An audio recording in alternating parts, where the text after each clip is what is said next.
and then prioritize microeconomy.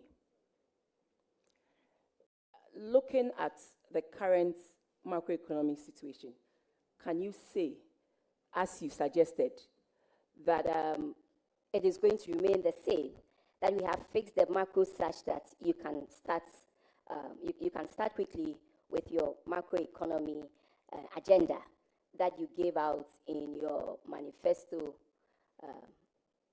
I just want you to share with us what you think you will do to hit the ground running, as you said in your manifesto, moving away from the macroeconomy because you think we have fixed that for you, and then you want to ride on the back of that to continue with your macroeconomy, as you stated in the manifesto. Thank you very much. You The may macro proceed is to answer. fixed. Mr. Chairman, I want to leave this with us. Ghana is not out of the woods yet. In fact, we are still in the woods. And there's a lot more work we have to do, as long as the macro is concerned. But it's important for us to understand that you don't only grow the economy from the macro, you grow the economy also from the micro. You don't necessarily create jobs only from the macro, you create jobs from the micro. You don't stabilize the city only from the micro, you stabilize the city also from the micro. Mr. Chairman, it is obvious that in the last many years, Ghana has overly concentrated on the macroeconomy. I think we need to get back to basics. If you want to fix the city and you fail to deal with the structural challenges you face as a country, you will firefight. In the end, it will be short-term. We need to deal with it. Yes, you can use the macro to deal with the short-term challenges. But what about the micro? Now your oil revenue is dwindling by 30%, in fact 37%. And you want cities. You have hydrocarbon asset sitting, becoming stranded. What are you doing at the micro side to make sure you can pump in the revenue, bring the oil out, and then get enough revenue to support the economy? What are you doing? You have a cocoa industry that is collapsing, moving from 968,000 metric tons per annum to less than 500,000. What are you doing? These are micro issues that we have to deal with. And I believe that ministers of finance should not only be at the ministry just to pay people. That is only a function of the Ministry of Finance. But ministers of finance must and will have to also pay attention to the economic development mandate of the ministry. So I can assure you, what we said in our manifesto, we stand by it. We will have to do something different. And when approved, with your help, I would dedicate once again a considerable amount of my attention towards the development of the microeconomy, the rest sectors of our economy, to help create jobs and stabilize our currency. Thank you. Thank you very much. Before your next question, Honorable Boa has a follow-up question. You are done. Okay. Chairman, thank you. I think the question brought you to the city's stability. You know the city has depreciated by over 30%, and it's really a matter of great concern. Can you outline some of the steps you take to stabilize the city? Thank you, Mr. Chairman. Mr. Chairman, Bank of Ghana alone cannot anchor the Ghana city. The Ministry of Finance will have to play a critical role in anchoring the Ghana city. Mr. Chairman, in the shortest possible time, it is our responsibility to make sure we reduce inflation to 8% plus or minus 2, the target band, in the shortest possible time. Inflation, 8% plus or minus 2. And we'll do that through a careful but strong front-loaded fiscal consolidation agenda, expenditure-based, let me put it this way. And when we're able to do that, it will help the central bank, the monetary authorities, to be able to save reserves and be able to protect the city or come in to intervene when the need arises. But let me also say that all said and done, that is the short-term measure. By the long term, as a country, we need to sustainably anchor the Ghana city with a number of policies. And then they say through our manifesto, we've announced a number of them. First is the establishment of the Ghana Gold Board, so that we can use the gold in a way to bring in the forex, the needed forex to support the city in the very short term. Second, as part of our manifesto, we said we are going to revitalize the palm industry and the cocoa industry. We're already in talks with the World Bank to have that and to make sure that happens. I believe the cocoa and the palm industry will also go a long way to support, bring in the needed forex to support. In fact, cocoa had been the mainstay of our economy over the years until recent that the forex is not coming in. We have to do some work, obviously, with the non-traditional export as well.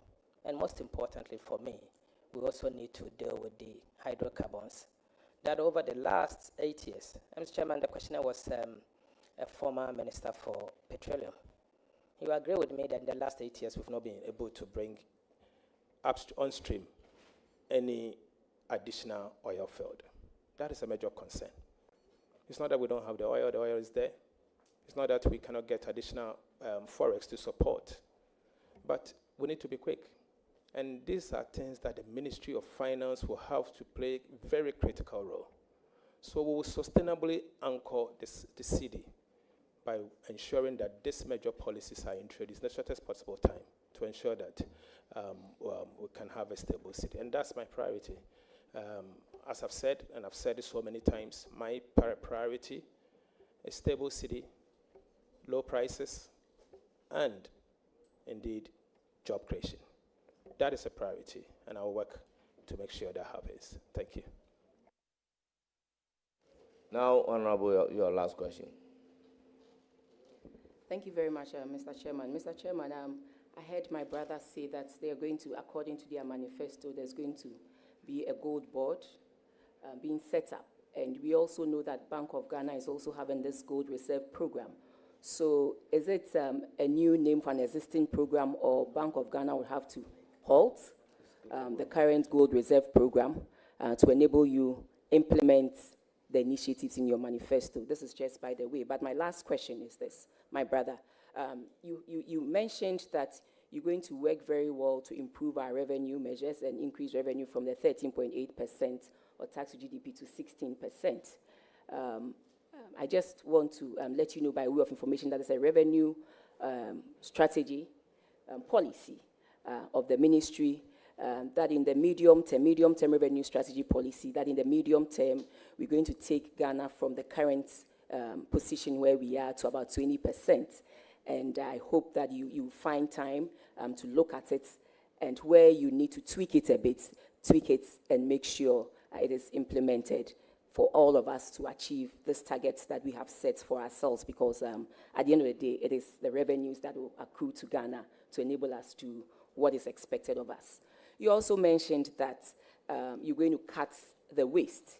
But you know, in the public sector, expenditure composes of, that is my question I'm asking, expenditure composes of compensation, goods and services, and capital expenditure. So when you say you're going to cut the waste, you're going to cut the waste, I'm afraid this is what we have. And unless you want to say you want to rationalize expenditure, but if you say you're going to cut the waste, this is the component of it. Meanwhile, in your manifesto, you also mentioned that you are going to roll out this big expenditure and ticket Honorable items. Member, you are answering question. You are not asking question. You are making statements. I am laying the preamble to answer. The preamble cannot be a thesis. Because you will need that, respectfully, Mr. Chairman. What I'm saying is that in your manifesto, you mentioned some big expenditure items. That one, you're going to roll out the 10 billion big push policy for strategic infrastructure, which is on page 24 of your manifesto. You also mentioned that you're going to implement an economic transformation agenda, which is also on page 24 of your manifesto. You mentioned that you're going to implement the Ghana Framework for Industrialization, Revitalization, Support, and Transformation, aka Ghana First, which is also on page 37 of your manifesto, and your holy grail, that is the 24-hour economy. So with your position of cutting waste and this huge expenditure ticket items in your manifesto. How do we reconcile the two? Thank you. Mr. Chairman, thank you. Mr. Chairman, as for the waste, we'll cut it. And it has to be cut. It has to be cut in such a way that you will not hurt growth and you will not hurt the vulnerable. But we will cut it. Mr. Chairman, I've been in this house for years, 16 years. During this period, I've learned a lot. I learned under Minister Tekpe. I've served on the Finance Committee for 12 years. I've been a ranking member for 6 years. I've been a minority leader for 2 years. Now I'm the majority leader. No one can convince me that our budget does not have waste. We need to cut them. We need to come together, identify them, and cut it. Mr. Chairman, the question is, the waste benefit only a select few, and then its unintended consequences affect all of us as a nation. It ends up breeding fiscal indiscipline, high budget deficit, financing, and in the end, we've seen the outcome. Haircuts. That's the outcome. But let me say that going forward, I will work with your good selves in an open manner, so that together we can work to save our country. Yes, the Honorable Abena made a point that their medium-term revenue strategy is to increase the revenue from its current level to 20%. I hope that is not taxes, because from 13.8 to 20% in the medium term, 2 to 3 years, is very steep, very steep. 13.8% of GDP to 20% is extremely steep. I'm not saying we cannot, but I will work to achieve it. But let me say that 13.8% to 20% is extremely steep. Have you been able to do it in 8 years? The answer is no. And so, unless it is domestic revenue, which include non-tax revenue, but I can assure you, I'll have a look at all of those. And it is in our interest to increase revenue. And we'll do whatever it takes to increase those revenues. Some of the things we'll do from the expenditure side is the establishment of an independent value for money office, so that Parliament, working with us, will be able to set up a ceiling of government contracts that must go through independent value for money analysis that will be owned by the state. I think that must be done. And it will be the beginning of cutting the waste. And Honorable Abena, I recognize that you've served at the Ministry of Finance for 8 good years. During this period, I know you worked on expenditure, you worked on revenue. So we'll tap into your wisdom.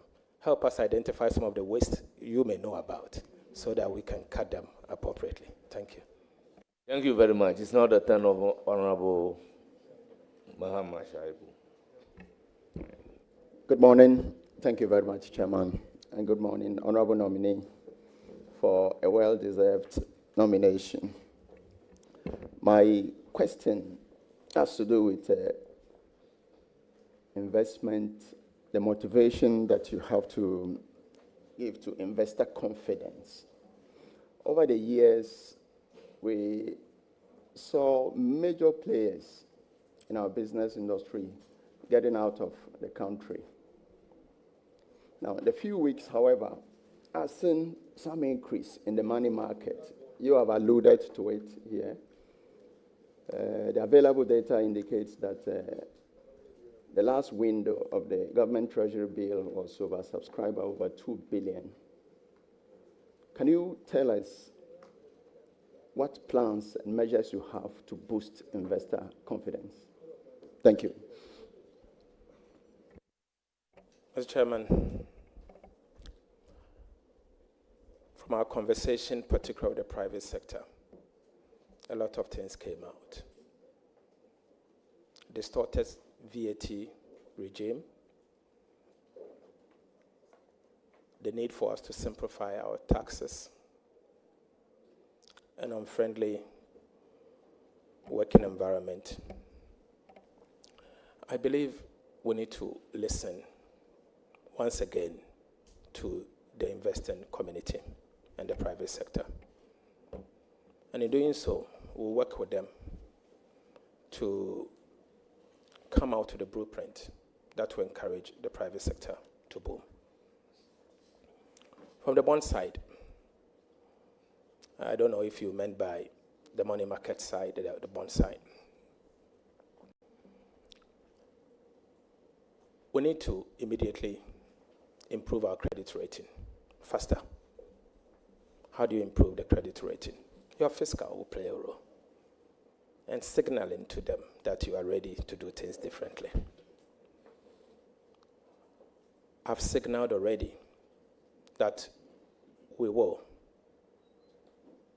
undergo an expenditure base, strong, front-loaded fiscal consolidation in the shortest possible time, so that together we can send a strong signal to the market, particularly when inflation is reduced. Today, it is very difficult for us to go back to the bond market.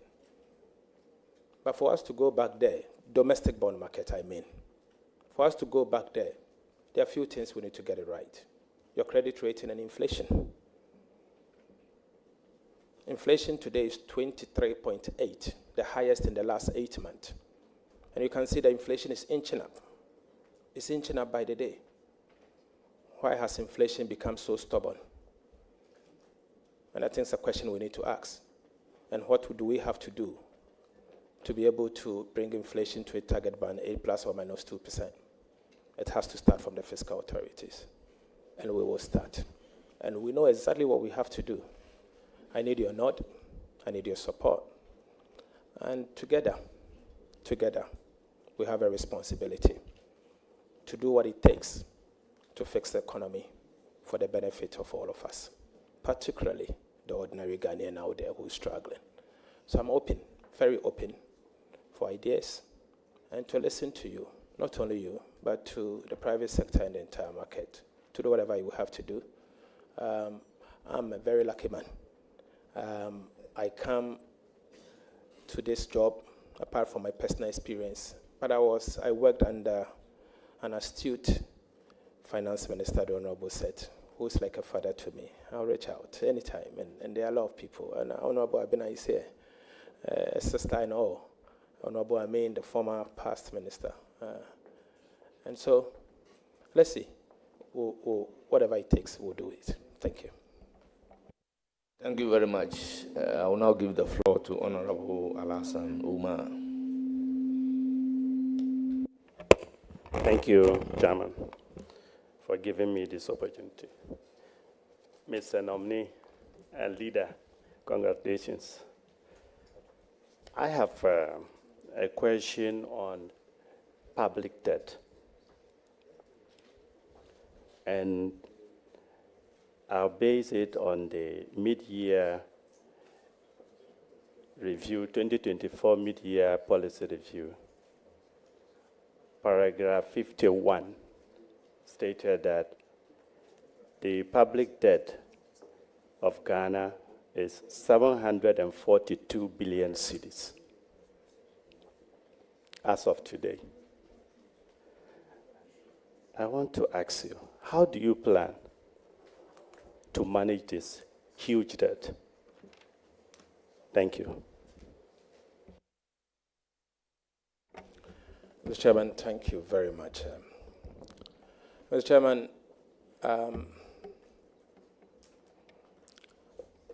we will manage the public debt. I know it's a matter of concern to most of us, but I can assure you, don't be despaired. We'll do whatever it takes to clear the harms that has been created as a result of the debt restructuring. For example, I've looked at the domestic maturities carefully. And you can see that as a result of the debt restructuring, 2025, this year, we'll have to pay off amortization, debt repayment, not interest, 12.6 billion Ghana cedis, domestic. 2026, you have to repay another 15.7 billion Ghana cedis. 2027, you have to pay 53 billion, and 2028, 48 billion. So you could see the harms that has been created. It's frightening and worrying. You have similar harms that has been created at the Eurobond side. You have billions of dollars. This year already we've paid about 364 million US dollars, and others that are coming up. From next year, you'll be compelled to pay every year 1 billion US dollars from the Eurobond market. From the bilateral official creditors, we don't know yet because they've not signed the MOU and all.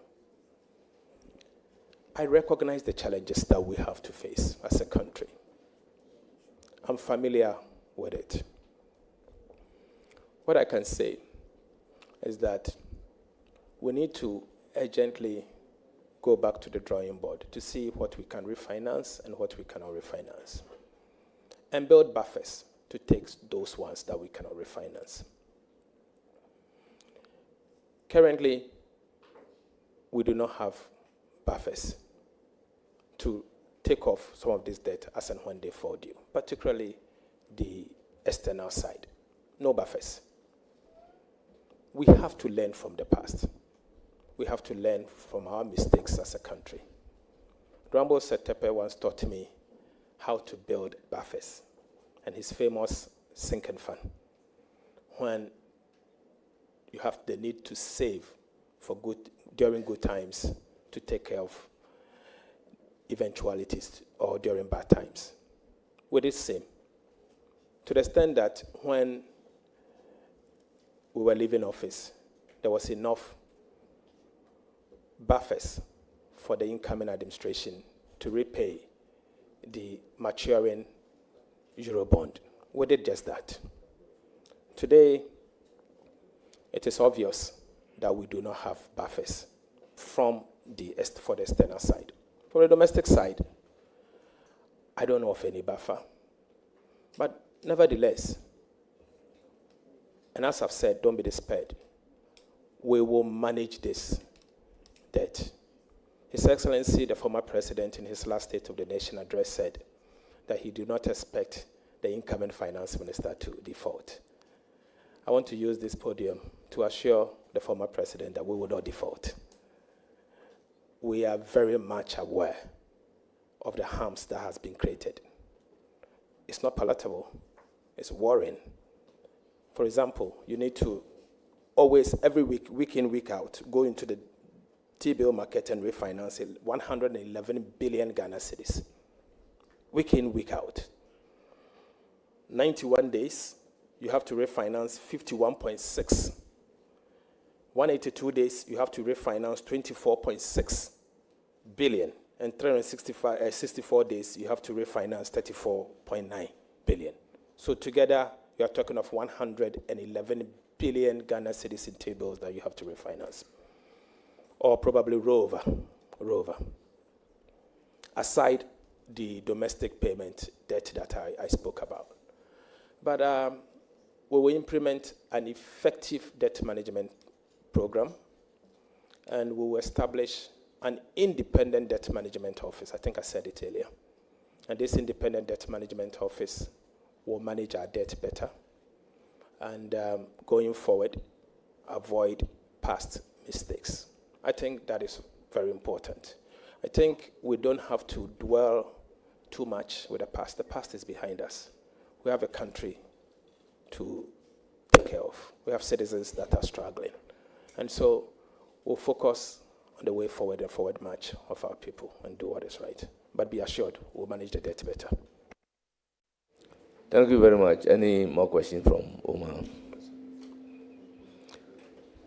Honorable members, against the ground rules, I've exercised my discretion as the chairman of the committee to welcome a question from Sami Auku, a friend to the committee. Thank you, Mr. Chairman. Mr. Chairman, I would like to just ask a follow-up question, if it pleases Mr. Chairman, and then I can go on to my substantive. Congratulations, Honorable Nominee. Mr. Chairman, no. Mr. Chairman. we had an understanding. The leader of the minority made a valid point to allow a question from a non-member of the committee. Against the existing protocol, the chairman agreed for the person to ask a question.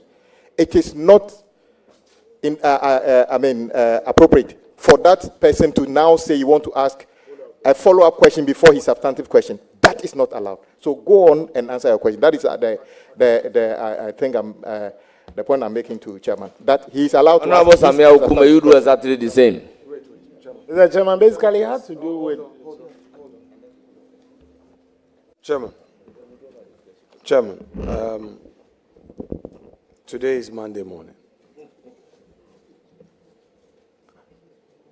Over and over again, I want to assure colleagues in the majority of our fullest cooperation. I am pleading with all of you in the majority.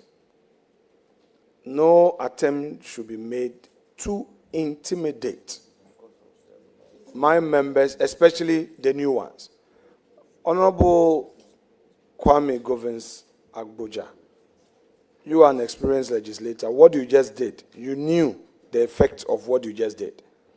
When I pinch you guys a bit, then you're all crying, Afenyo, Afenyo, Afenyo. You do that to my members. I've been calm, I'm watching. You try to take the power from the chair, and then when I'm reacting, you say, I'm being like a co-chair. Don't let us go there. We have started a good morning. Tolerate us enough.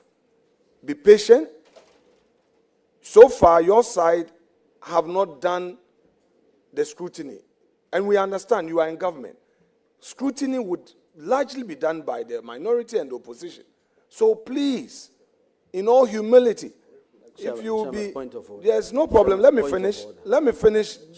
Vice Chair, Mr. Chairman, Mr. Chairman, I need to finish. I allowed Honorable Govins Agboja to finish. Chairman, point of order. Even when I had a point of order, I allowed him to finish. The rule of this game is tolerance. And if you are in government and you still act as though you are in opposition, would have it. Would have it. If your style would be to be attacking me, you would have it. You would have it. Point of order. Chairman, if you think that you are still on our side, have been asking very good questions. I'm on my Chairman. You know you never gave him. Mr. Chairman, you never gave your vice. He's completely out of order. Chairman, you never gave him the floor. Chairman, should never allow any friend of this committee to ask questions. Now, the former chairman never allowed any friend to ask a question. Honorable Boa, you don't have the floor. You don't have the floor.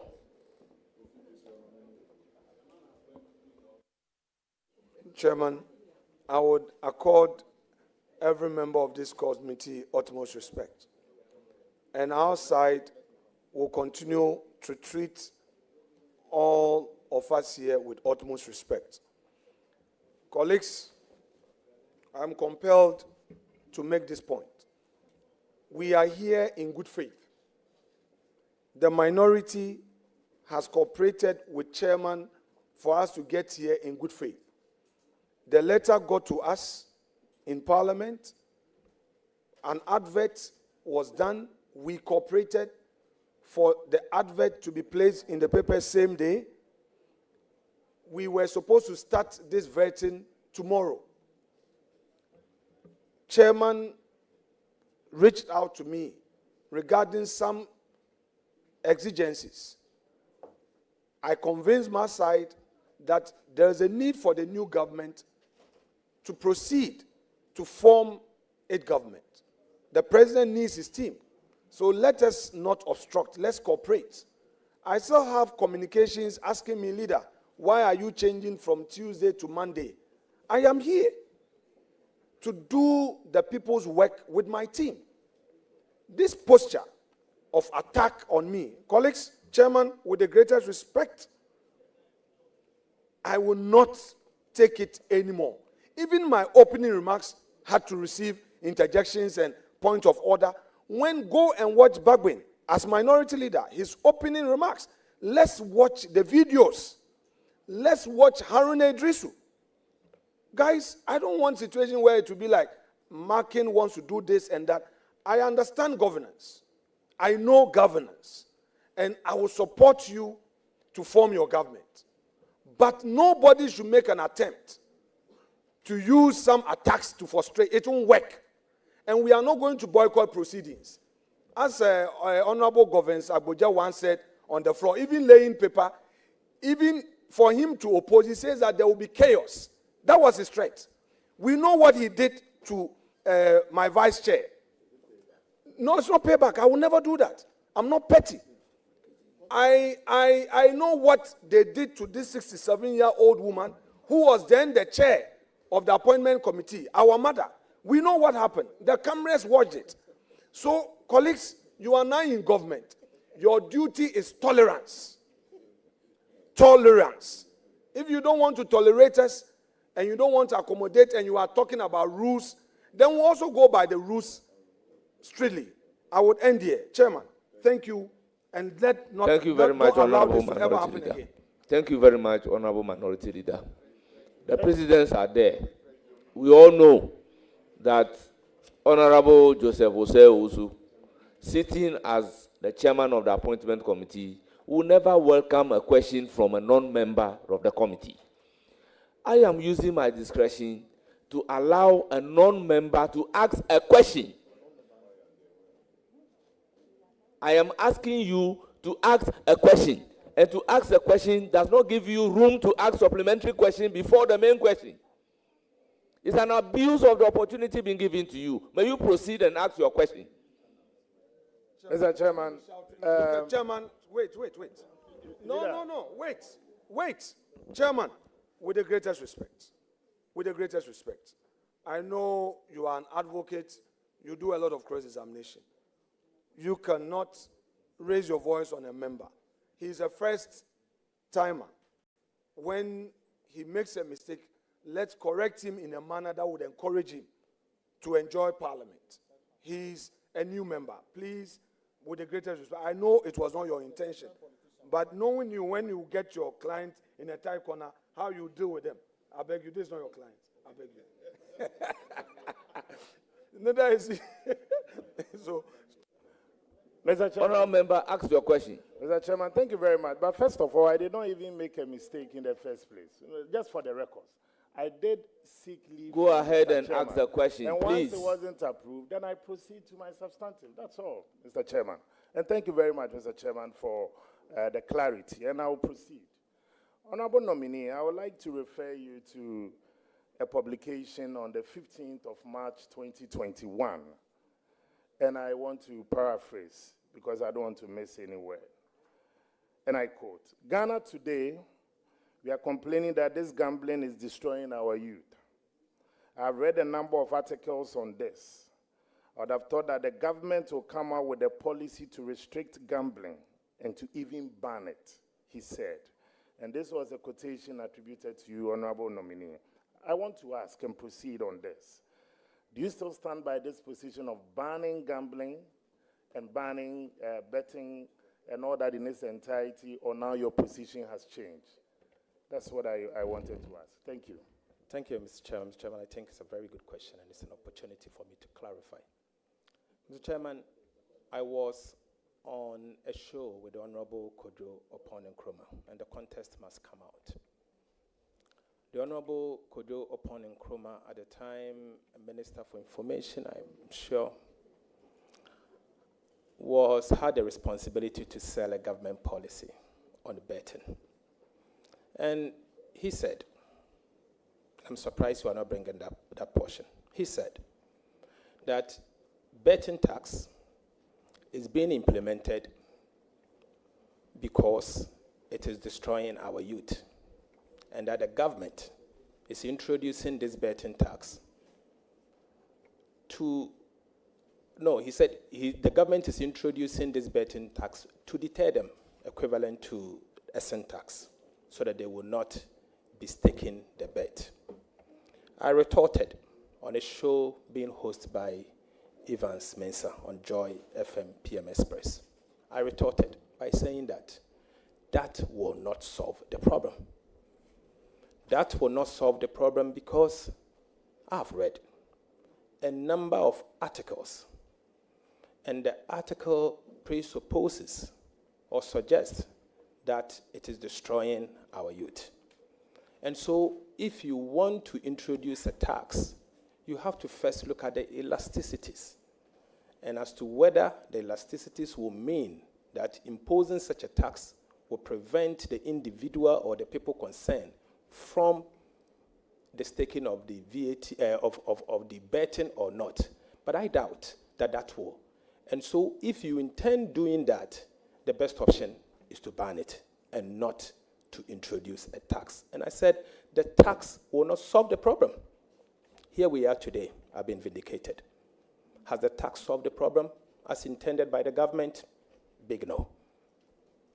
I insist that that tax must be abolished. And as Minister of Finance, my first budget, I will abolish the betting tax. Thank you. Thank you very much, Honorable Member.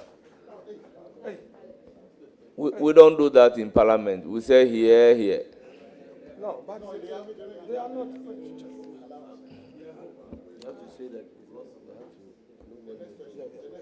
The next person is Honorable Mama Elga. We're done. We're done. Yes. Mama Elga.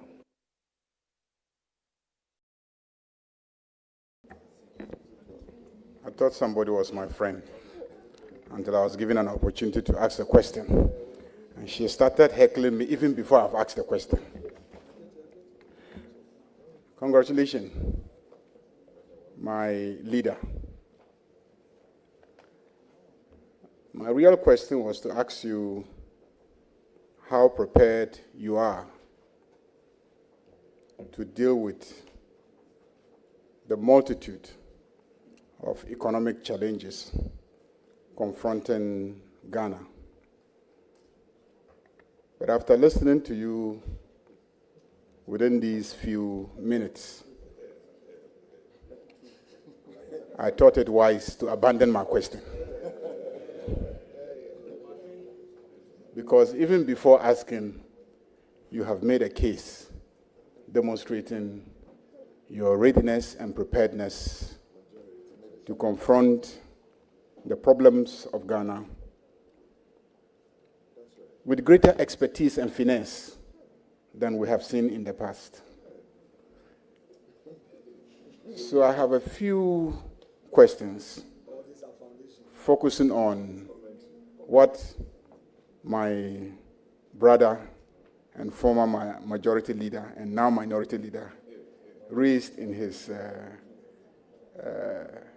thesis that he read before we started.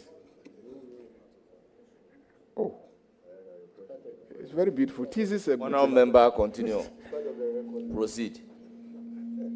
Number one, will you abolish the e-levy?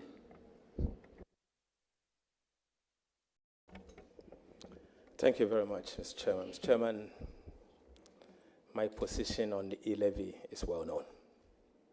I do not intend to run from it. I've written articles against the e-levy. I championed opposition against the e-levy. I still stand by them. Mr. Chairman, the e-levy is neither a direct tax, indirect tax, or an excise tax. I don't know how to classify the e-levy as a tax practitioner. Mr. Chairman, it doesn't mean that I do not recognize that the e-levy brings in certain revenue. But the fact remains that the e-levy retards our progress towards a cash-light economy and the fintech.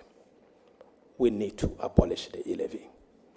I have said, and I'm on record to have said, that given the opportunity to abolish the e-levy. I want to restate that position, that if approved as part of the first budget, I'll be privileged and I will announce that we will abolish the e-levy as part of our first budget, recognizing my earlier stance and the commitment that His Excellency the President Mahama said that as part of our 120 days agenda, we will abolish the e-levy. We stand by that, and I can assure you the e-levy will go within the 120 days calendar that we've announced. Thank you. Thank you very much, Honorable Mama Ayarga. The minority leader and the ranking member wants to do a follow-up on the question relating to abolishing e-levy. Thank you, Chairman. Chair, my respected colleague and leader tells us that he is aware that abolishing the e-levy would amount to government losing revenue. How does he make up for the loss in revenue? Thank you very much. Your answer to the question, please. Mr. Chairman, it shouldn't always be revenue. But why are we not paying attention to expenditure? I think you have a choice of both. Remove the e-levy and replace it. Or remove the e-levy, don't replace it, and cut corresponding expenditure. The option is on the table. As minister, I will obviously consider the e-levy holistically and the fact that it's going, and look at its impact and assess it appropriately. But my commitment will not change. The e-levy has to go, and it will go immediately. Thank you very much. He intimated he has a further supplementary question. Chair, my respected colleague and leader has introduced an important point, and I find a very intelligent one. He says that it's not always about revenue, but expenditure. We are aware of several expenditure lines. These are largely social intervention programs. Is he saying that he's going to do away with some of the social intervention programs to enable him succeed?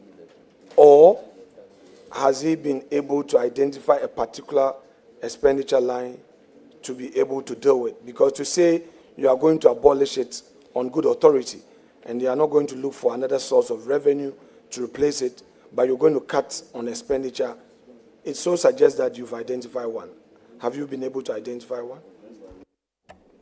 Mr. Chairman, the quality of expenditure matters.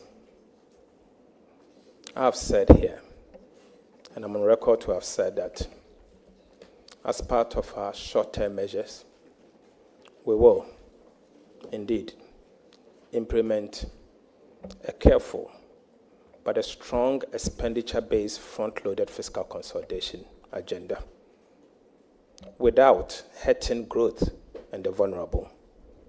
The vulnerable obviously means protecting social protection. Mr. Chairman, I'm a social democrat. My party, the NDC, is a social democratic party. We stand by our ideals. We will not be the ones to hurt the vulnerable. We will protect the vulnerable in our society. Our expenditure cut will be careful, will be done in a way where the vulnerable will be protected. And I've said the quality of expenditure matters. It matters in the sense that expenditure must drive inclusive growth. And so if the expenditure is wasteful and it's not properly targeted and it's not achieving the desired outcome, then you have to relook at it. So we'll be guided. Remember, aside my professional expertise, I'm also a politician. I have won a mandate, and my constituency is a rural constituency. I understand the people of Ghana. I understand the needs of the vulnerable.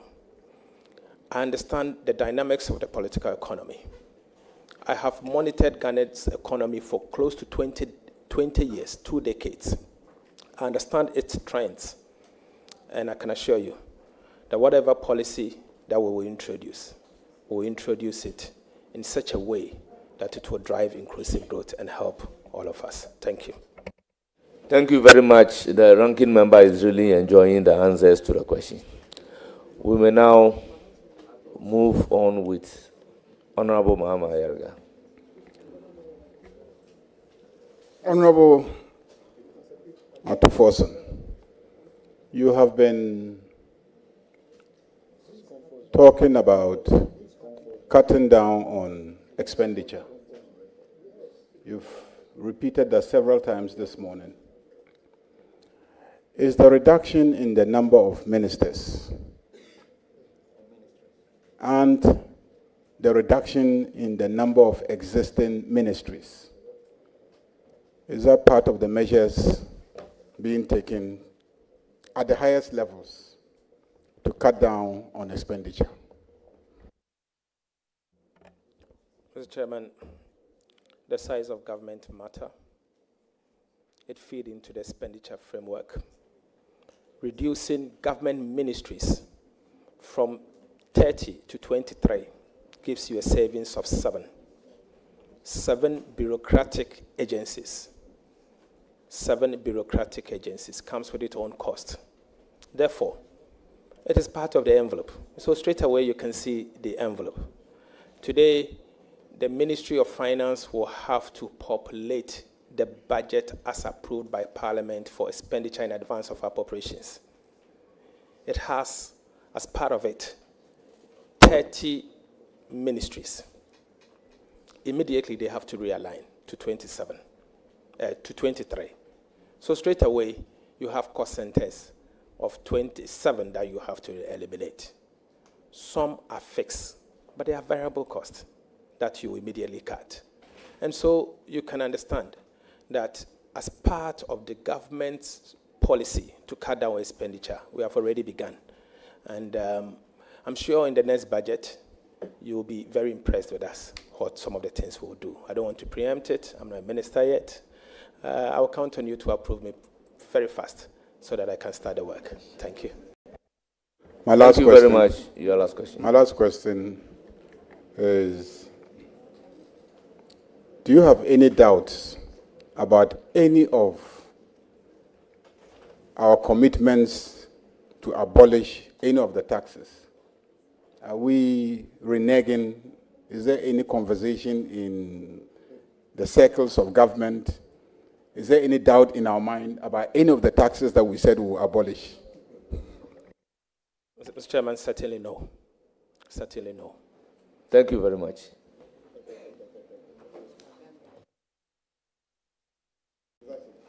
I will take a question from Honorable Ampimnyako. Thank you, Chairman. And congratulations to Honorable Dr. Atuforson. But I am impressed with your responses so far, a clear indication that you are ready to help reset Ghana. But I have a quick question. The previous government, in the process of introducing e-levy, abolished road tolls. As you have committed to remove e-levy, would you consider to bring back road toll collections? And what is your take on property rate collections as well? Because they attempted to centralize it and they reversed it with the previous government attempted centralization of property rate collections, and they reversed it with the explanation that there were some challenges. What is your take on road toll and property rate? Mr. Chairman, thank you. Mr. Chairman, the previous government indeed removed the road toll. But getting to the end, they signaled that road toll is coming back. Mr. Chairman, they submitted to Parliament, it was not laid, a concession agreement with the company to reintroduce the road tolls. I have a copy. Mr. Chairman, the NDC indicated from day one that the road toll will come back. We are not running away from it. In fact, the Honorable Haruna Idrisu, at the time, the minority leader, said that the NDC promises to bring back the road toll. The Hansard will bear us out. We have not run away from that fact. So, I can assure you, we are a party that sticks to our promises. And whatever we have promised to do, we'll do just that. If the road toll is a way to raise revenue, we'll raise the revenue. And the road toll, if you use the road, you have to pay a toll. And it's all over the world. Ghana won't be the first country, won't be the last one. You have to contribute towards the road maintenance.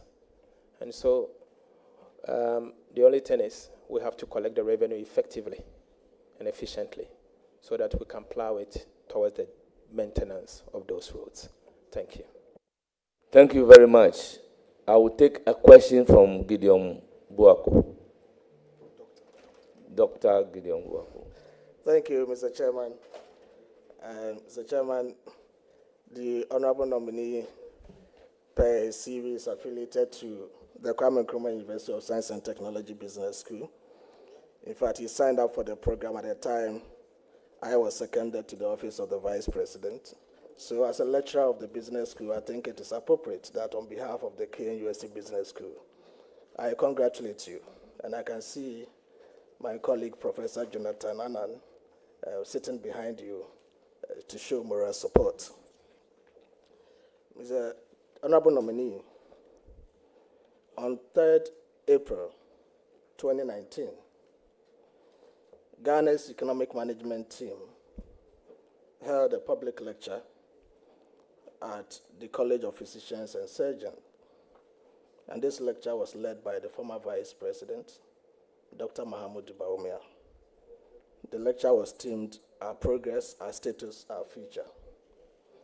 A day after that lecture, there was another public lecture organized by the Coalition for Restoration that is affiliated to your party on 4th April 2019, and you spoke at that public lecture, which was themed The State of the Ghanaian Economy, Myths and Truths. In your presentation, you put out some data, among which I found a highly misleading data that you put out. And to quote you verbatim, you said, and I quote, Mr. Chairman, the official data from the Ministry of Finance indicates clearly that overall deficit by end year 2016 was 7.8% of GDP, into brackets, 6.1% of new rebased GDP. But the figure you put out, Honorable Nominee, was utterly untrue. And to back this with evidence, if you read the budget statements of 2017, the mid-year budget statement of 2018, and the mid-year budget statement of 2019, the full budget, you will see that page 7, paragraph 14 of the 2017 mid-year budget put that figure at 9.3% of GDP, and not what you quoted. Again, page 12, paragraph 45 of the 2018 mid-year budget put the figure again at 9.3%, and not what you quoted. Lastly, page 3, paragraph 14 of the 2019 full budget statement puts the figure at 9.3%, and not what you quoted. Where did you get that figure you quoted from? Would you consider apologizing to the Vice President, Dr. Mahamudu Bawumia, and Honorable Nominee, former Vice President? Honorable Dr. Gideon Buako, it doesn't lie in your mouth to ask the nominee to consider apologizing. So withdraw that from your question. Thank you, Mr. Chairman. I submit to your guidance on this. Honorable Nominee, my question is, you know the enviable office of the Finance Minister that potentially you're going to occupy should come with utmost integrity, honesty, backed by meticulousness, profundity, and analytical precision. In your capacity as minority spokesperson, you misled the public with wrong public data. Can you assure this committee that you are not going to sleep on the job and make some of these data presentational errors that we have even experienced in the past, for which Ghana was charged for some misreporting by the IMF. That's my question, Mr. Chairman. Mr. Chairman, thank you very much for this. Before you answer the question, the questioner, I will want you to consider withdrawing, going to the office with a degree of honesty, integrity. I mean, it's against our rules. So expunge that from your question. Then I can ask the nominee to answer the Mr. Chairman, question. if you can guide me. I think what the chairman is saying is that the aspect where you delved into his personality. So just say that that bit is deemed withdrawn. Then we make.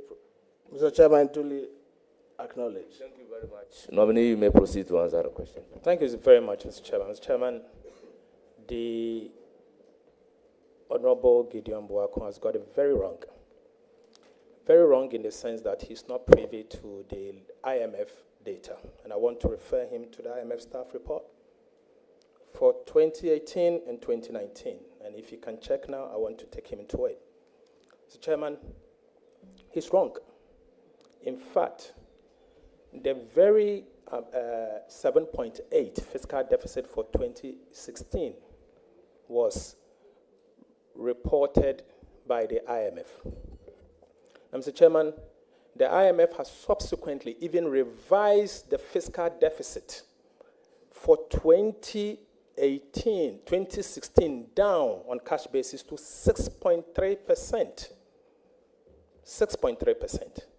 Mr. Chairman, you know me in this house. I don't just speak. I speak with data. I research before I speak. I use data from independent sources. Ghana was in an IMF program at the time. 2017, the Ministry of Finance presented a budget. They quoted the numbers he's making reference to. I challenged the numbers. In fact, my former boss also challenged the numbers because I was a deputy minister at the time. 2018, they repeated the same inaccurate numbers, and it had become the order of the day. Mr. Chairman, Mr. Chairman, point of order. I have I a don't responsibility. think it is. Yes, Mr. Chairman, I point have of a order. responsibility to defend our legacy. And I had a responsibility to defend our legacy. And in defending the legacy, I actually decided to use data from independent sources, the International Monetary Fund. And in doing so, the IMF presented this data. Mr. Chairman, I'll give you this. This is a dashboard I asked the Ministry of Finance to tabulate for me. Ministry of Finance's own data. I did not compute this data. It's coming from Ministry of Finance. According to the same Ministry of Finance, the fiscal deficit, cash basis for 2016, was 6.3% of GDP. Mr. Chairman, this is not coming from me. So the 7.8%, I was extremely charitable, extremely charitable, because I've weighed off 1.5% of GDP. Because that was what the Ministry of Finance has reported. They gave it to me this morning when I asked for it. This is coming from the Ministry of Finance. So there's no basis for me to apologize. I stated the fact. I stated what is coming from the IMF, what I had earlier on objected to, and I've asked the government to consider relook at the numbers again. Thank you, Mr. Chairman. Thank you very much, Honorable Nominee. We indicated earlier that he doesn't have the power to ask any nominee to apologize. He doesn't lie in his mouth, and it was withdrawn. So I will move to the next questioner, member of the committee, Honorable Mr. Chairman, I will seek your leave for a point of order. My brother and You are nominee, taking the point of order on who? Which matter are you taking the point of order on the on? matter he just put on the table that consistently Ministry of Finance presented wrong data to Under Parliament. what order are you coming? Mr. Chairman, I have to put this on record that he's saying that consistently for 2 years, Ministry of Finance presented wrong data. You were a member of Parliament at that time. We were all members of Parliament at that time.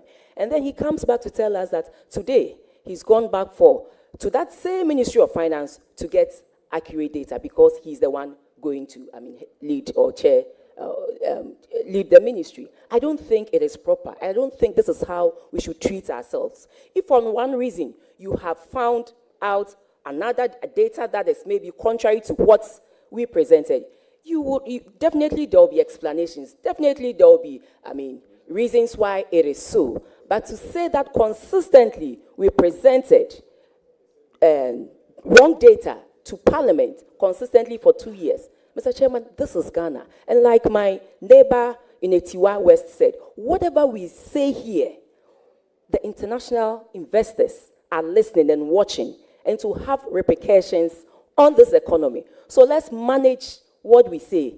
We are not saying don't speak the truth, but you cannot say that consistently for 2 years, Ministry of Finance presented a wrong data here. Mr. Chairman, I expect you to do something about it. Thank you very much. I will not allow the nominee to answer. That is not a question. It's a commentary. May we proceed? Honorable Mr. Chairman, respectfully, you have to do something about it because you were a member of Parliament at that time, and they are saying that we, members of Parliament, watched while wrong data was being presented. Honorable Patrick Obama, Honorable Abna Asare, you are out of order. Mr. Chairman, respectfully, you have Put to your do something. microphone off. Honorable Patrick Obama, it's now your turn.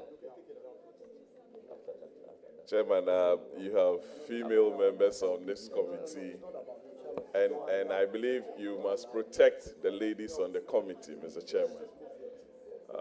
Mr. Chairman, Abna is your colleague and a female member on the committee, so we must do her some. Thank you, Chairman. Thank you, Chairman, for the opportunity to ask some questions.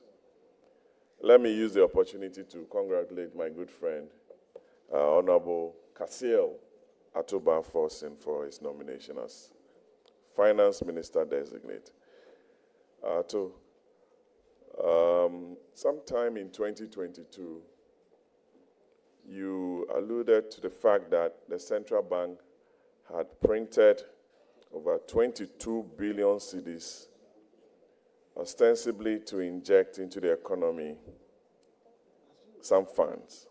I would want to find out from you if you still stand by that comment or those comments, given the fact that the central bank came out with a statement explaining what they did, which was in line with the fund program and also some borrowing from the secondary market. Thank you. Mr. Chairman, I've not changed my position. Ghana was not in an IMF program in 2022, and it cannot be in line with the IMF program.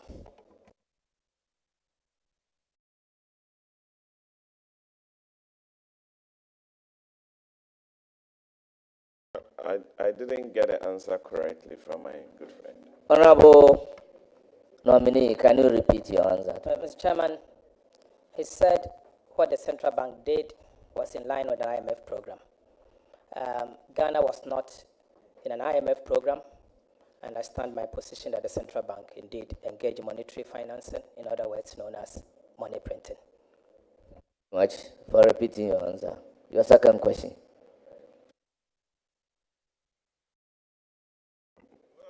Ato, I know Honorable Ato first. Sorry for calling you Ato. I'm used to calling you Ato. You are someone who loves to read a debt report. And you've always engaged me on the debt report from the Ministry of Finance. May I know your thoughts on the debt report, particularly 2022? reading from the previous debt report, the public debt, as it stands now, increases with the depreciation of the cedi. About 90% of the increase in our external debt was due to the cedi's depreciation, which is mainly outside the purview of the central bank or the Ministry of Finance. What are you going to do differently to ensure that exchange rate depreciation do not have very negative effect on our balance of payments? Thank you. Thank you, Honourable Member. Honourable Nominee, your answer to the question. Mr. Chairman, thank you very much. Mr. Chairman, yes, this House always considers the debt report. The Finance Committee always considers the debt report. We started raising the red flags and asked the minister to act far back 2020. In fact, we deepened our call in 2021 and asked the government to act immediately. Our major concern at the time had to do with the exclusion of certain lines. ESLA bond, Sino-Hydro loan, Dutch bond, and many others. And we said, what they are doing is wrong. And that as long as you are going to use government revenue, public revenue to repay this debt or service the debt, you should count it as part of the debt. So the debt that they were reporting excludes some of this debt that I've mentioned. We were ignored. But in the end, when Ghana went into the IMF program, we were compelled to add Sino-Hydro loan to the public debt. We were compelled to add ESLA bond to the public debt. We were compelled once again to add Dutch bond to the public debt. So we came back to the basics. We in the NDC felt vindicated, but we don't seek that. We think it provides a very excellent lesson for all of us in the way we report our debt. Fast forward, that is why the NDC, we've pledged in our manifesto to establish an independent debt management office so that we can report our debt in a very transparent manner to avoid past mistakes and to move on. The exchange rate issues you've mentioned are very genuine and very germane. Yes, as long as you borrow in another country's currency, foreign currency, when the cedi depreciate as against those currencies, because you express it as in your currency, it will have an impact, and so your debt will be going up. But remember, it's also your responsibility to manage the currency, and it's not someone else's responsibility. And Central Bank, the Bank of Ghana, has a role to play in the management. In fact, they have to manage the currency and stabilize the currency. But the Ministry of Finance has a role to play. So the behavior of the fiscal authorities will have some positive or negative transmissions at the monetary side. And so together, we have to do it. When approved as minister, I will work or coordinate effectively with the central bank for us to be able to anchor the cedi together, so that between the Ministry of Finance and the central bank, we can anchor the currency. That must be done. I strongly also believe that monetary finance must be eliminated. We've done it in the past in 2016, and monetary financing has a role to play in the inflation that we saw in 2016 and the cedi that we saw depreciating to a level that you are talking about. So we need to work together and find a way to deal with the concerns that we've raised. I'm committed to that, and we'll work to do that. Thank you. Minister, there's just a question to the chairman. I know there are some cocoa farmers in and around Ejumako and Yanesiam. Masin area, Denchira, Ashanti, Western North. They are all listening to you. And they would want to know from you as Minister of Finance, because under the previous administration, Cocoa Board was moved from the Ministry of Finance to Ministry of Agric. People had issues with it. They want to know from you, from a cocoa growing area, whether you are immediately going to increase, as promised, the producer price of cocoa to 6,000 Ghana cedis per bag, as promised. Thank you very much, and I wish you the very best, Ato. Thank you, Mr. Chairman. Mr. Chairman. Go ahead, please go ahead. Mr. Chairman, as we speak, the chairman of the Producer Price Review Committee is the Minister for Agriculture and not the Minister for Finance. The government changed the position. In fact, President Akufo-Addo Brought a bill to the House for us to consider and change it. Until that changes, I will not be the chair of the Producer Price Review Committee for me to commit. But what I can say is that, you know my passion with cocoa. I do not have a cocoa farm myself, but I recognize the work of the cocoa farmer. And I have fondly spoken about cocoa, and everyone knows that.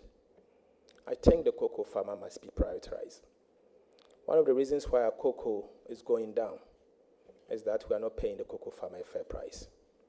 As a result, there are no incentives for the cocoa farmer to cultivate cocoa.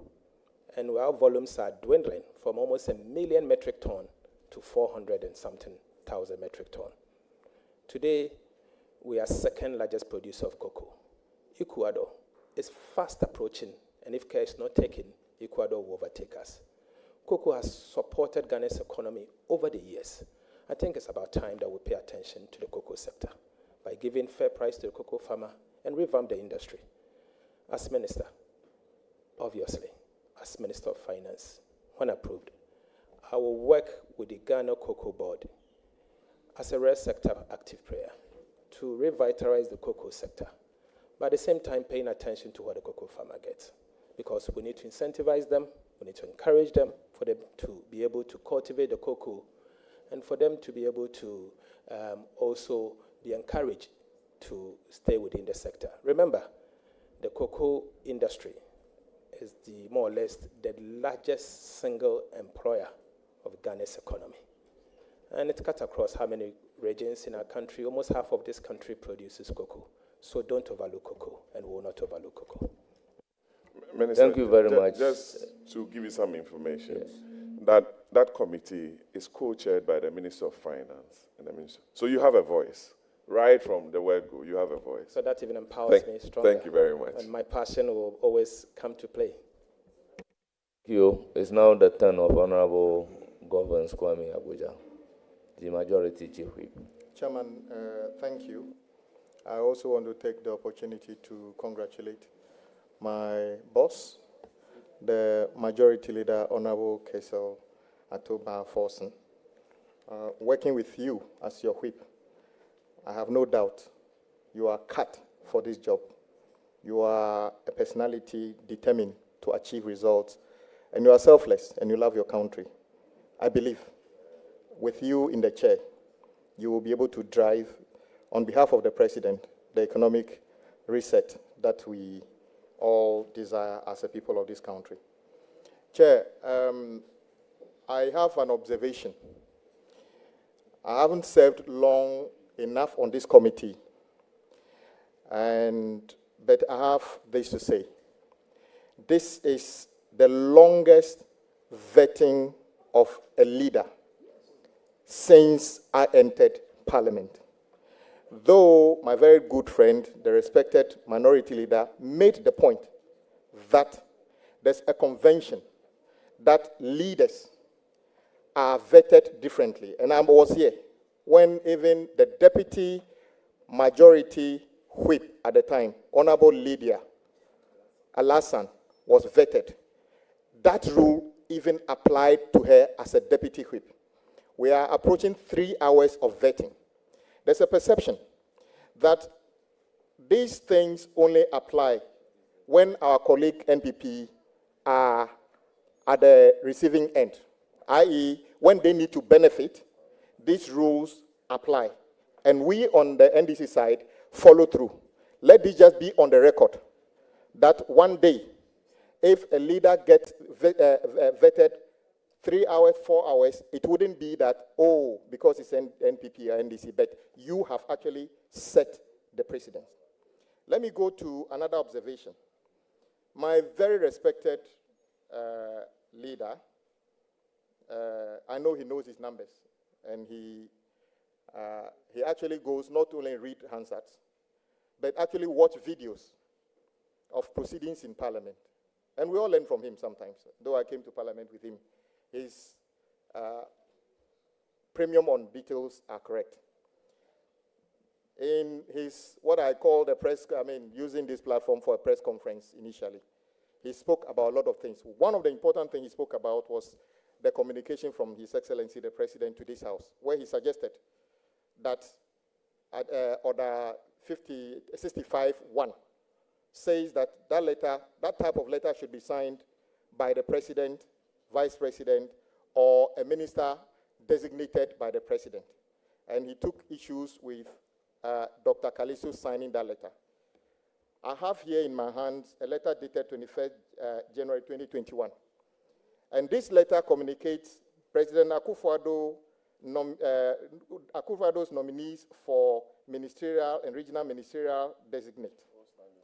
And guess what? The person who signed this letter is not even the President's Executive Secretary, but somebody called Honorable Eugene Ahin, Acting Director of Communication, Office of the President. So whilst I agree with you that, yes, address to the Speaker, the thing says, it's all here, I'll hand it over to you. So what I'm saying is that I agree with him that Order 65-1 should be adhered to. But the point is that this is nothing new in this House. Indeed, the Executive Secretary of the President has communicated to this House appointing people to authority under that same thing. So just for the records.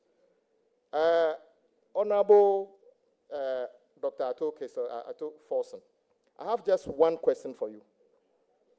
And this question is regarding a payment of $53 million towards a supposed cathedral project, which was a commitment of the former president to his God. As we speak, the $53 million has been paid. The result is a big hole not far from here. We also know that the payment was made through the Ministry of Finance. My question to you is, having knowledge that the $53 million could have paid for 3 completed Agenda 111 district hospitals, could have paid for 1,220 6-unit classroom blocks, could have paid for 1,050 chip compounds, could have paid at least 299,000 teachers, and actually could have bought 9,000 cutlasses for farmers. Will you promise that when you are approved by this House and then subsequently by the House, you would set up an investigation as to whether this payment was legitimate, and if possible, retrieve this money so that we can buy the 9,000 cutlasses for the farmers, actually build 1,050 chip compounds and 1,200 6-unit classroom blocks. Hopefully, Adaklu will get some of the 6-unit classroom blocks because we still have schools under tree. Will you make a commitment to make sure that this $53 million, which many Ghanaians believe was a waste, would become something that can benefit the ordinary people of this country? Thank you very much. Before you proceed to answer the question, let me reiterate the fact that regarding the form of the communication to Parliament, I indicated quoting a decided case to support. As a matter of fact, it's not about the form but the substance. So let's leave it there. You may proceed to provide an answer to the question. Thank you. Mr. Chairman, thank you very much. Mr. Chairman, this takes me back to what I started earlier. The quality of expenditure matter. You see, and I've said earlier on that there was the need for us to cut the waste. This is one of the wastes that I refer to. And learning from past mistakes, we don't need to repeat this. As to whether we'll investigate it or not, the Ministry of Finance do not have investigative power. It is the government, and based on the government agenda to investigate. I attend the Office of the Attorney General and the newly established ORA. So, Mr. Chairman, let me put it this way. There are bitter lessons we have to learn from some of these expenditures and what it has done to all of us as a country and what we have gone through together, because in the end, we ended up borrowing, and we borrowed into an unsustainable pit to the extent that we had to give domestic bondholders haircuts, including Euro bondholders. So we have to learn from it. And I've said that we need to identify some of these kind of expenditures. You are now aware of this one, but maybe there are a lot more that we are not aware of. Can we identify some of them? Can we pledge together, the political class, the governing class, not to continue some of these things and allow the private sector to deal with some of these things concerned? So I'll leave that here and urge you that I will work with yourselves to identify some of these wasteful expenditures and cut them appropriately. Let's cut the waste together. Thank you very much. Chairman, thank you for the opportunity. Chairman, my respected colleague Kwame Agboja made reference to an earlier observation made by me in respect of the communication from the Secretary to the President to the House. He did suggest that there is precedence and that in January 2021, specifically 21st of January 2021, a communication from the Presidency was signed by Eugene Ahin, Acting Director of Communication, informing the Speaker of some nominees, and that to him is a precedence. I humbly beg to disagree with him on his own evidence. The letter he referred to is rather a press release, not a letter to the Speaker. And for his own record, is titled "For Immediate Release, President Akufo-Addo's Nominees for Ministerial and Regional Ministers Designate." The President of the Republic, Nana Addo Dankwa Akufo-Addo, has submitted to Parliament for prior approval through the Speaker, Right Honorable Alban Sumana Kingsford Bagbin, the names of the following persons for appointments as ministers in his new government. So, just for the record, my respected colleague, Eugene Ahin has never written on behalf of the President to the Speaker. This is a press release. And if you want me to read the conclusion, I will. President Akufo-Addo is hopeful that Parliament will see to the prompt approval of his nominees so that they can assist in the delivery of his mandate for his second term in office. This is the press release. And in fact, our colleague, Ufosu Kwachi, as the acting spokesperson for the President, has actually also released a statement in respect of the nominees that got to Parliament. So I'm saying that, get the fact right, Eugene Ahin, for records, never wrote to Parliament. And that was not what I was referring to. I referred to the letter from the Secretary. In any event, I relied on the rules of the House. So please, Eugene never wrote to us, and I did not mislead the public, neither did I quote the wrong law, or neither was I suggesting that there was no such precedent and that this is something that, I got wrong. I couldn't have gotten it wrong, with respect, sir. Yes, Leader, the point well noted. Do you have yes, a further question? Yes, I think I was just reinforcing the point he made because the orders are clear that such communication should be signed by the president, the vice president, and I agree with you. So I'm just saying that because I know that the president's executive secretary have communicated to this house on a number of occasions. But as the chair directed, we will leave it there. Leader, the people of Adaklu have heard a lot about the debt of this country. We have heard you say sometimes if we were to share the debt, my Auntie Peace, would have to pay 20,000 Ghana cedi as part of our debt. But so far, I've not heard you speak about, in your view, going through the transition, how much does this country owe now? What was it in 2016? And what is it now? And how much my auntie is supposed to pay? If we're asked to pay that money, everybody is supposed to pay today. Thank you very much for your question. How much do we owe now? What was it in 2016? Mr. Chairman, please go ahead with your answer. Mr. Chairman, the NDR debt numbers has not been finalized. And I would wish to wait for us to finalize NDR numbers. And then as part of the budget, we can announce same. And maybe His Excellency the President, during his State of the Nation address, will have to announce those accurate data. For now, I will urge that we wait until they finalize NDR numbers because the fiscal fits into the debt, and so we'll be able to know exactly what is Ghana's public debt. I don't want to say something and change my position tomorrow, so I beg that you leave that to the NDR numbers. Thank you. Honorable, it's now the turn of the Deputy Leader, Honorable Patricia Apiaje.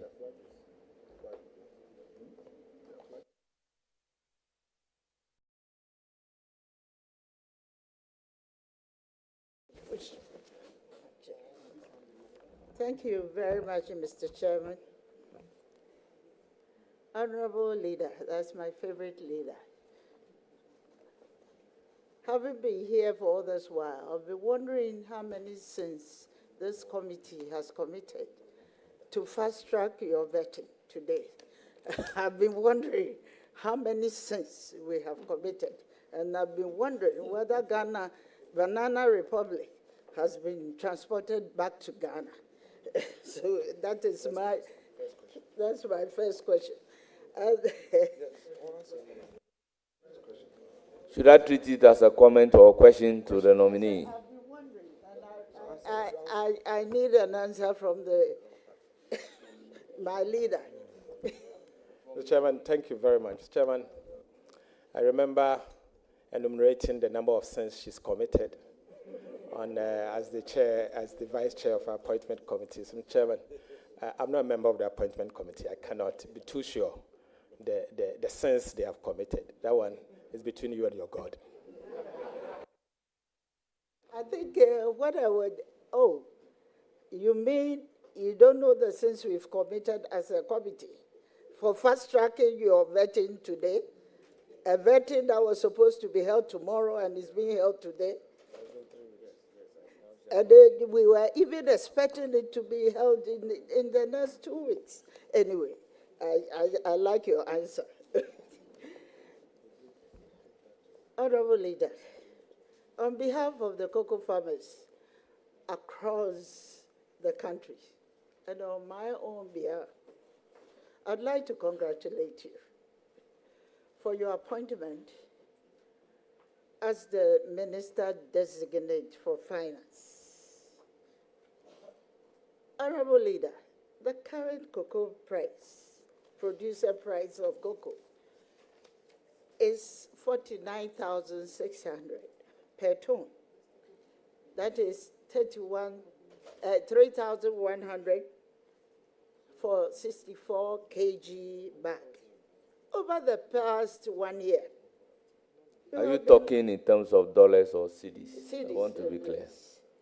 Over the past 1 year, you've been advocating for higher producer price for our cocoa farmers. And you know they are very happy that given the nod, you are going to be on the seat. Should you get the nod from this House, what reasonable and fair producer price must our cocoa farmers expect from the new administration? And when will this review take place? I would like to mention specifically the figure you mentioned, 6,000 per bag of cocoa. Thank you. Mr. Chairman, without a doubt, I'm a biggest advocate for cocoa farmers. I've done that in the last 8 years, and I've fought for the cocoa farmer, year in, year out. I will not change that. I will work to improve the lot of the cocoa farmer, recognizing their contribution to the economy, recognizing that the cocoa sector has been the mainstay of Ghana's economy for years. My concern, and I've always raised these concerns, has to do with the fact that the sector is collapsing and dwindling at a very fast rate, in fact, at an exponential rate. I think we need to do something, including the farm gate price and revamping the sector itself. I've said that the Ghana Cocoa Board is currently under the Ministry of Agriculture. It is not under the Ministry of Finance, unless there's a policy change. But let me speak to what is before us now. It is not under the Ministry of Finance. So I do not have the sole power, prerogative, to announce cocoa price today. But obviously, as a minister, I'll be the champion for cocoa farmers, and I'll make sure that they get a fair price. Thank you. Thank you very much. Any further question? Yes, this will be a follow-up because I remember vividly on the floor of Parliament, the minister indicated that he is going to advocate for 6,000 a bag for cocoa farmers. And I'm surprised that you are now saying that it doesn't lie within your sole prerogative to do that. You were emphatic to do that. So should we demand that from you, that farmers are listening? Mr. Chairman, thank you very much. I don't think this is one of the sins that I eliminated, but I said I will advocate, and I've said that I will not change my position. I can certainly change. Thank you very much. Another question, please. Right. Thank you very much. Honorable Member, with the growing population of young people entering the workforce each year, what is your plan to address youth unemployment? And may I continue by asking if you could outline any specific programs to support entrepreneurship, skills training, or expansion of industries that have high job creation potential? Thank you. Thank you. Any program to support entrepreneurship Chairman, and innovation? As a government, our job creation measures have been announced as part of our manifesto. As a minister, my responsibility is to mobilize the needed resources. In consultation with Cabinet, I will have to allocate them effectively to the sectors that will create employment and for them to be able to create jobs. When we talk about jobs, Mr. Chairman, and what you said, we've announced our 24-hour economy. And I strongly believe that Ghana has the huge potential of increasing our GDP with the same resources and the same human resource. That in itself will create enough jobs. Jobs that will be able to cater for our teeming youth. But in the meantime, what you said about skill training and all, His Excellency the President, President Mahama, and the manifesto of the NDC has not minced words on this. We are going to set up a structure to train skills, give them access to the required training, and give them the tools for them to be able to learn the trade.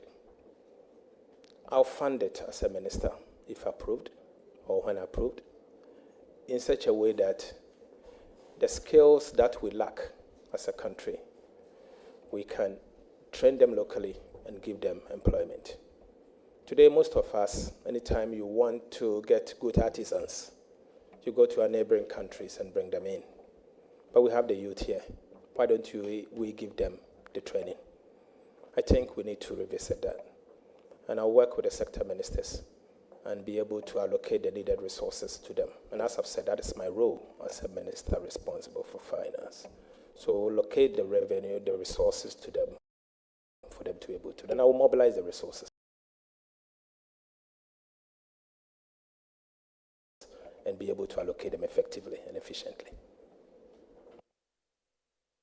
Thank you very much. Any further questions? Yes, I'm very much interested in your answer to my last question. But I'm looking at the development of women, and I'm highly interested in your manifesto promise to set up a women development bank, and then free tertiary education. And I know all these things are going to be of a prime benefit for our ladies or our women in the country. With a proposed reduction in taxes, is fiscal consolidation a priority for the government in the near term, taking into account government's manifesto? Thank you. Honorable nominee. Thank you. Chairman, fiscal consolidation is not only a priority, but we will front load it. We will front load it carefully. At the same time, we'll signal to the investor community strongly that fiscal consolidation is not only a priority, but we'll front load it in a way, at the same time, not ignoring the impact on growth and protecting the vulnerable. So that, I can assure you, it is a priority. We have an option to rationalize some of these expenditures. And so it's a matter of switching and rationalizing. So it doesn't mean the flagship we've announced as part of our manifesto does not mean we are going to increase expenditure. That is not what it means. It's a priority of government, and we'll do just that. Thank you for your answer. Any more questions? Yes, I will have my last contribution. Question or contribution? Question, a follow-up question to the statement made or the question put in by Dr. Boakum. Honorable, you agree that data for end of year usually is validated on the first quarter of the ensuing year. So all data presented during the budget reading in November are provisional.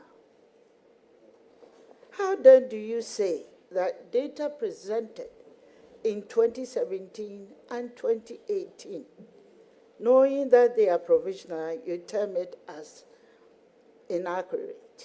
Thank you. Thank you very much. What did you say? Those data is provisional, though, Mr. but Chairman, inaccurate. that is exactly my point.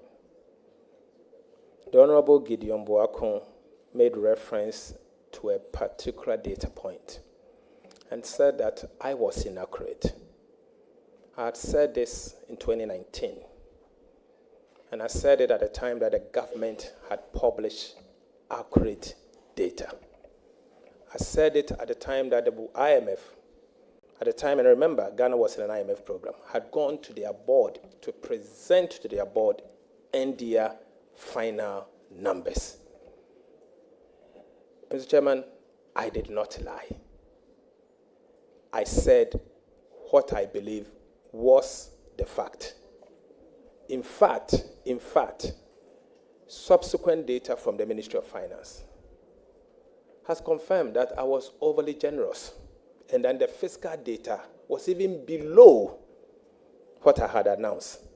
I had announced 7.8, and that they had revised it downwards to 6.3. Chairman, I did not cook these numbers. This was given to me by the Ministry of Finance this morning. And so, this is what I mean. Data, obviously, is maybe preliminary until finally determined at the end of the year. And that's why I've been careful not to announce any end-year numbers. But that is what it is. And you know, in Parliament, you have to debate. You have to debate certain data, and you debate that appropriately. Thank you very much. The question well answered. Any more questions? We'll now... Just to wish the honorable member, my favorite friend, very well. Thank you very much. Thank you. Honorable Dr. Gideon Buako, you are not even a member of the committee. So why are you raising your hand? It appears I'm overindulging you. No. Honorable Boa, your turn. Thank you, Chairman. Thank you very much. Chairman, thank you very much. Chairman, with respect. Chairman, let me say that Chairman, you have... With the greatest respect. Chairman. No, don't... Let me... Chairman, I need to come in on this. But the chairman has recognized me unless he changes his mind. Honorable Minority Leader, I recognize Honorable Boa. Chairman, I'm in for a point of order. Chairman, point of order. Chairman, let's deal with this before. Thank you, Chairman. Chairman, let's deal with this. Honorable Afenyomakin, Chairman, let's deal with this. Respect the chair. Let's deal with this before we. Respect the chair. Chairman, let's deal with this. Please respect the chair. I have recognized Chairman, and I have noted that. I can give you the floor. Chairman. Honorable Minority Leader. Chairman. Honorable Minority Leader, I have recognized Honorable Amaboa, the Deputy Majority Leader. I will give you the floor thereafter. Chairman, with the greatest respect. Chairman, let me go ahead. Chairman, with the greatest respect. Honorable Kesel, Chairman, with the greatest respect to you. Congratulations. Please, let's deal with this very, very proud so that after that we enter. You consistently raise your voice 2009 on my colleagues. Mr. Chairman, you consistently raise your voice on my colleagues. The way you address them, the way you address my colleagues, respect the chair. Does not go in accord with what we all have agreed on, to extend to each other that utmost respect. This is my fourth time of humbly pleading with you and craving your indulgence.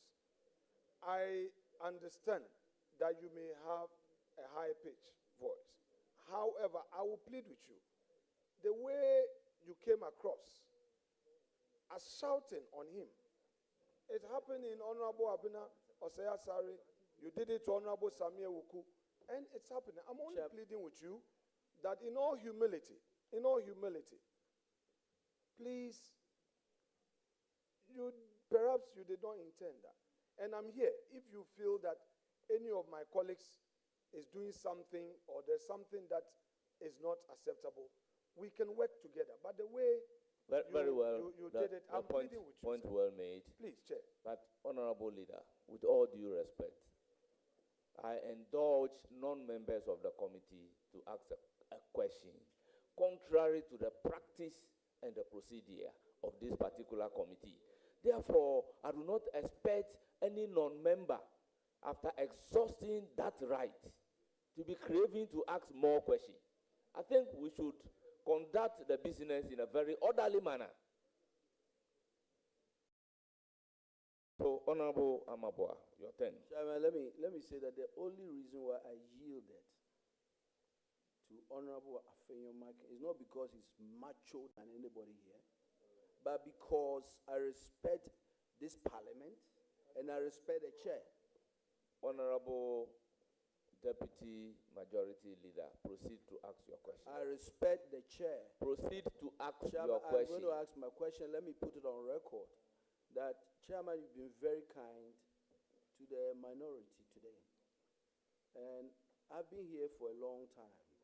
And, Chairman, this extension of courtesies never happened when we were in the minority under the former chairman of the appointment committee, Honorable Ose Owusu.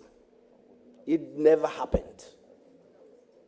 And we have to make it clear that you are the only chairman that can allow anybody to speak. Honorable Afeyomak is the ranking member, but you have to give him the right to speak. Anyway, congratulations, Honorable Kesil Atufosin. I entered Parliament with you in 2009.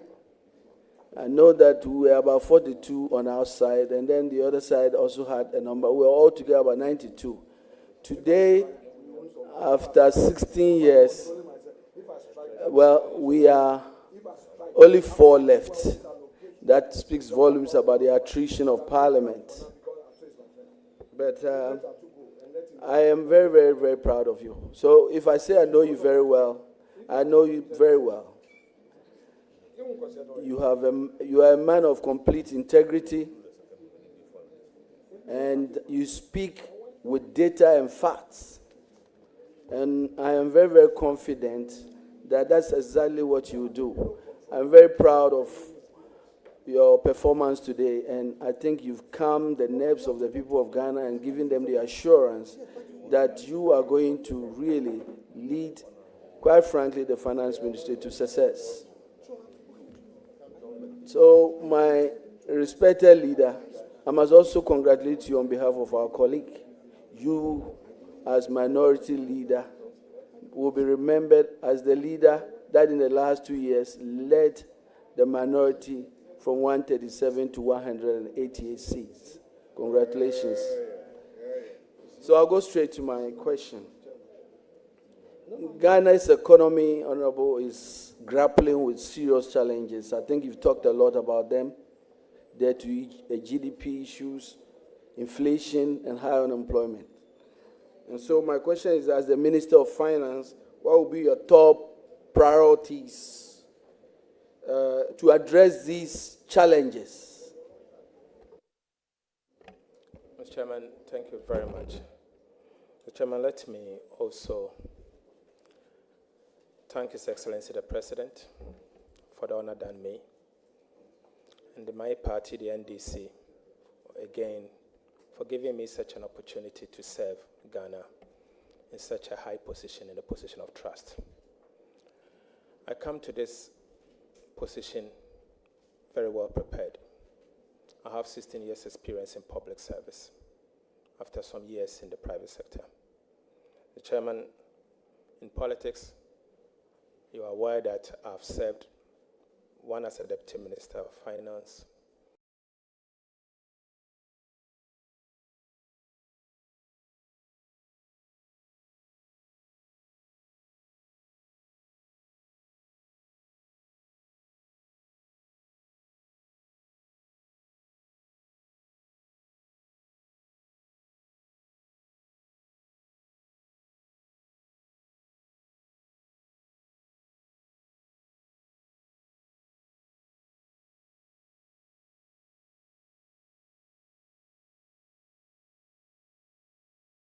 and on that side, when my party went, and I urge my colleagues also to do the same. I will do whatever it takes to move this economy from the crisis that we are in today to where we have to be. My priority as a minister will be low prices, stable city, and jobs. Low prices in the sense that today inflation is 28.3, food inflation is 27.8, and we know the inflation we see today is anchored, is largely driven with food inflation. What do we do? As a minister, I will allocate resources in consultation with Cabinet to government policy of agriculture for economic transformation to make food cheaper. And we'll work with the minister responsible for agric to make food cheaper. That in itself will help make food available and protect food security.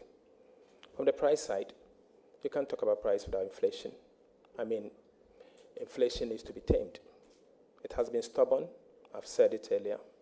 It has, in the last 8 months, you can see that we are still seeing some uptick, even though not too steep. But it has been 23.8. Today, that's the inflation rate. What do we do together to reduce this inflation? Yes, I've said it here and I want to say it again. We will work with the Bank of Ghana to reduce inflation to 8% plus or minus 2 in the shortest possible time. And how do we do this? From the fiscal side, we will front load fiscal consolidation in the shortest possible time so that we can get inflation down. And in doing so, we'll see prices stabilizing. The city needs to be anchored and has to be anchored from the Ministry of Finance and the Bank of Ghana. You can't leave the Bank of Ghana alone to anchor the city. The fiscal authorities has a role to play. I'll work with them. I will work and coordinate effectively with the central bank, the monetary authorities, so that together we can anchor the currency. Monetary financing must be eliminated. I will work to eliminate it. I'm on record to have spoken against monetary financing. My position has not changed. It's economist, and it still remains economist. And I will do exactly what it is to make sure we anchor the currency. On jobs, I've said it all. I've said it here that my responsibility as a minister responsible for finance is to raise the required revenue and to allocate it in consultation with Cabinet to sectors that will create the jobs. And so we will do just that. And I want to repeat that. These are my priorities as a minister, and we'll work to achieve that in the shortest possible time. I want to be remembered as the one who helped to reduce prices and stabilize the currency and create jobs. That is what I ask God to help me to achieve. Thank you. Thank you. Shama, can I go ahead? Yes. Okay. So you talked a lot about the cost of living crisis, food inflation. Obviously, you can only do this with other sectors, other ministries, to address these, what we call the inefficiencies in the agriculture value chain. Can you outline some of the strategies that you do, working with other structures to address these inefficiencies in the agriculture value chain? Honorable Nominee, your answer, please. Mr. Chairman, my passion is agric and agribusiness. And that's why I'm sure you've seen questions coming from Coco, left, right, and center. Why is it that food inflation is 27.8? I think it speaks volume. It speaks volume. And what are the staples? Ghana staples. Why are we not taking hard decision to invest in the agriculture sector? I think the time has come for us to pay attention to agriculture sector. I will wait for the nomination of the minister responsible for agriculture and his subsequent approval. I hope to work with the minister concerned, and we will work together to implement the government policy to make food cheaper. We have to mechanize agriculture. We have to improve and enhance productivity, and we have to modernize the agri sector and make it encouraging for young people to enter the sector. And in the process, you cannot ignore agribusiness. As I've said, that's my passion, and I intend to work with the minister responsible for agriculture to ensure food security and cheaper foods. Honorable Minister, I wish you all the best. Thank you very much. Any more questions? No, thank you very much. Thank you. I may allow questions from the ranking member, Honorable Deputy Minority Leader, Alexander Kwamina Afenyo-Martins. Honorable Deputy Minority Leader. Yes, Deputy Minority Leader. Honorable Deputy Ranking and Minority. Ranking Member and Minority leader.